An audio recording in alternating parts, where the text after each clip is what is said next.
Hey, yo, you don't have to love me. You don't even have to like me.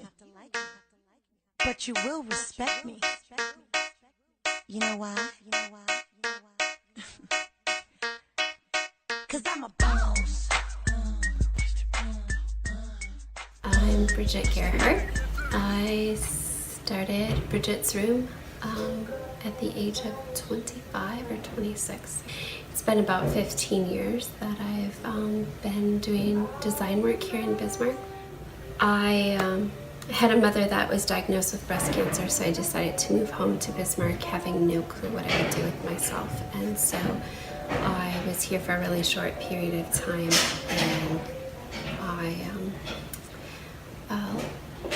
just decided to start this craziness from scratch, painting and hand texturing.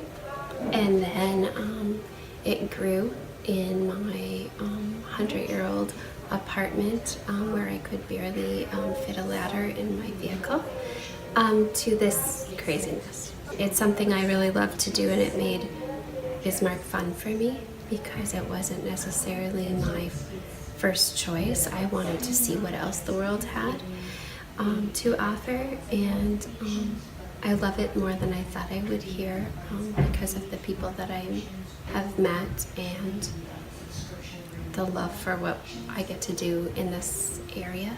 We do a lot of major remodels. We do sell furniture, decor, flooring.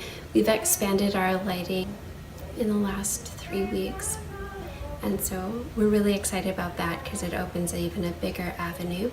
We do consultations where we come into the home and it's up to an hour visit with us. They can book more if they'd like, but we'll talk to them about what they like about their space, what they don't like about their space, what they may want to change today, what they may want to change in the future, so that we can make an overall vision and a starting point for them. Because a lot of people will say, Bridget, I can't do everything. I don't know where to start. And so if we can give them an overall view, that helps them and helps us prioritize what we need to do first, so that we're not making mistakes where we're just covering up this area because we're not going to touch it. How do we get that area possibly started in the right way so that all of it comes together in the end? So that's our mission. We go out on a daily basis to do consultations. As it can be as little as a paint consultation to as much as a full house gut out. So we strive ourselves on renovating, problem solving every day, and so we're in the stressful environment of contracting. We work with amazing contractors that we know really well and that we work with over and over again.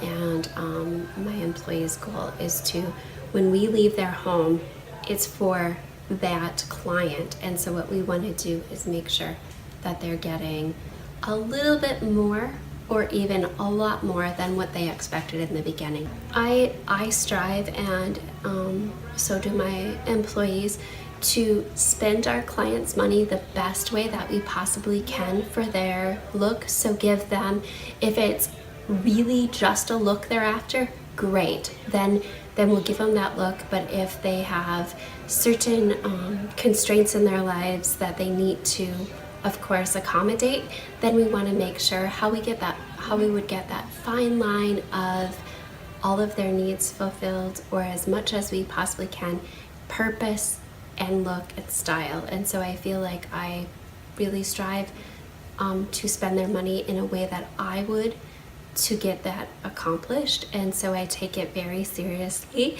as far as spending people's money. I feel that a home is something that is our biggest investment.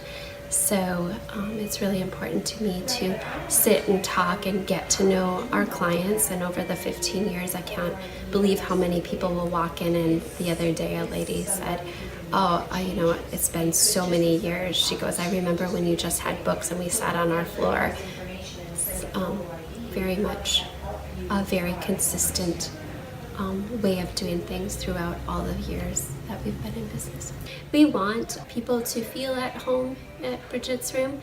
We strive to make it a homey environment for all people, so that people can walk in here and visualize, all right, great, this feels like home to me. It's very easy for them, if they may not be as visual as we are, to picture themselves in this space. And so it's always been my mission to make people feel at home. You can always have a cup of coffee, some tea, water at our shop, and hang out and visit with us. After 15 years, I feel I want more time with my family, because my family has sacrificed a lot to let me live this dream, and I have a couple great ladies in my office who need to expand their dreams and do more on the design side. I'm still in charge of looking at the product that we carry and placing the orders and all of that fun stuff. When I'm not here, I have 2 children, a son that's 10, a daughter that's almost 12, and they love to play a lot of sports. There's a lot of soccer in our home, football, basketball, so we're doing that. My kids and I love to cook, so I'm a from-scratch cooker, and so I absolutely love to cook in my kitchen. My husband and I like to go on Saturday morning breakfast dates. So if we have a spare Saturday, which is few and far between, that's something we love. On Sundays, I love going to Evangel. It's my favorite part of the week. It helps me learn to give and grow, something that I have prayed for a long time. And if I'm not doing those things, I'm usually out with family, and I do love to take naps, drink coffee,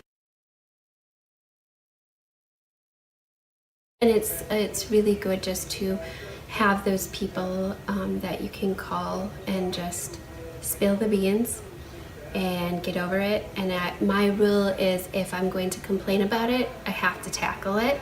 So the minute that I tell somebody else about it, I take the night, or usually a few nights, to think about it and then plan my attack. If I'm gonna call my best friend up and I'm going to sit and talk to her and give her like a half hour, 45 minutes, maybe 2 hours, because I like to ramble on, of whatever is going on, the next thing is get off that phone, be thankful that she was a listening ear, and then how can I attack those things? I also read this book that kind of influenced that thought. It's called The One Thing. Really easy read, but I try to think of that in my day. What's the one thing that I could do right away today that would make the rest of the day easier?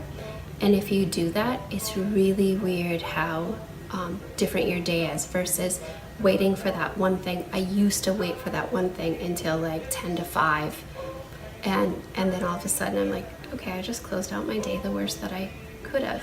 And so I try really hard to make it the first thing, or I'll tell myself, if today is too overwhelming, tomorrow that is the first thing, and so I can't worry about it tonight. First thing I'm going to tackle, and then move on with my day. I'm part of a women's group, a women's entrepreneur group, just online.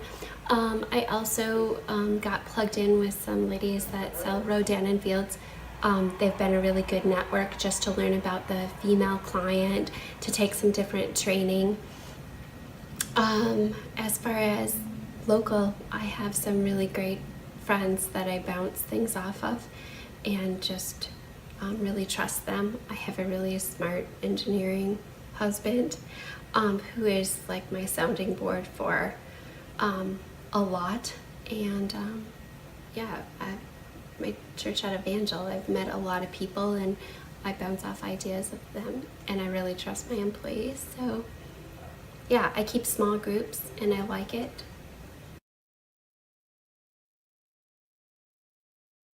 My advice would probably be to hang in there, to find others that are like you, whether you're starting out or you've been doing this forever.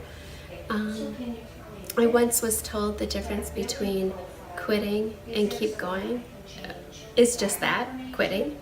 And so I think, if I quit today, what would tomorrow bring? And then I go to bed and wake up and know I'm right where I need to be. It's just constantly challenging, and that's why not everybody does the same thing. This, I know, feeds my soul. If I lived a different life, like if it was different, I have always thought I would customize bikes and work with all men, and I would be the secretary up front, all tatted up and hang out, still drink coffee, Yes, and customize bikes, because I think that would be so fun. We have our 7th annual Pinktober event in memory of my mother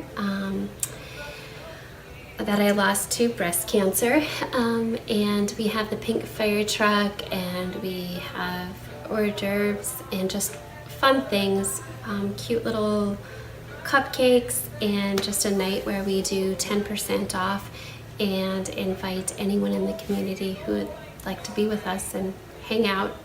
And on November 18th, we have an event where it's called Deck the Halls. We do 35% off all holiday decor.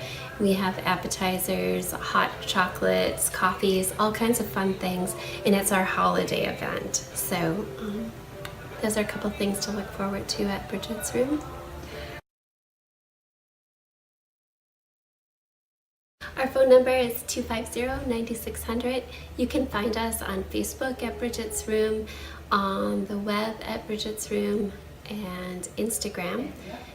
We're at 3250 Rock Island Place in Bismarck, not far from Sam's Club and the newish Sherwin-Williams. And we're open from Monday through Friday, 9 to 5, and Saturdays, 10 to 2.